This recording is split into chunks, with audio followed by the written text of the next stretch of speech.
ओम नमो भगवते वासुदेवाय।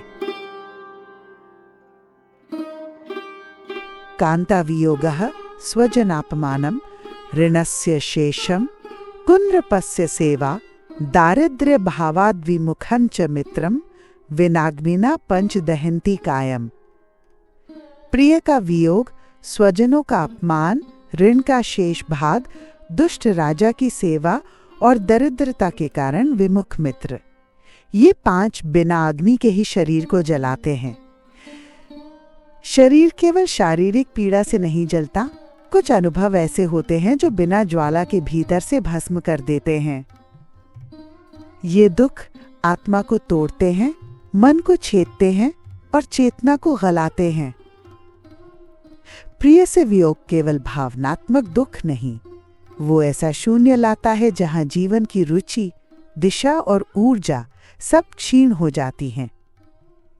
जैसे हृदय को स्थायी रूप से एक खाली कमरे में बंद कर दिया गया हो।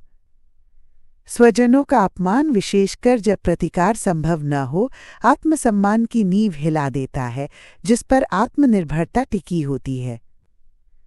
ये केवल सामाजिक पराजय नहीं बल्कि आंतरिक विघटन है, एक धीमे जहर की तरह जो व्यक्ति को भीतर से खा जाता है।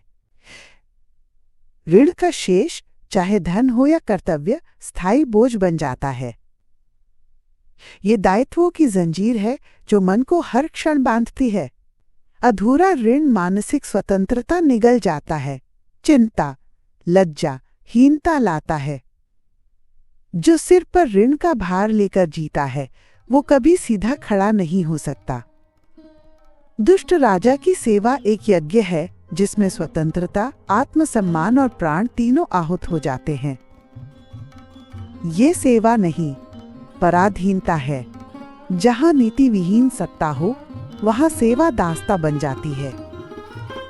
व्यक्ति विवेकशीलता खो बैठता है और एक यंत्र बनकर रह जाता है। और अंत में दरिद्रता की दशा में मित्र का विमुख होना केवल मित्रता का अंत नहीं बल्कि संबंधों के कपट का उद्घाटन है। जो विपत्ति में साथ न दे वो केवल अवसरवादी था, और ये बोध एक आग जैसा है जो आत्मा को राख कर देता है। ये 5 वियोग, अपमान, ऋण, अधर्मी सेवा और विमुखता चिता की अग्नि नहीं मांगते।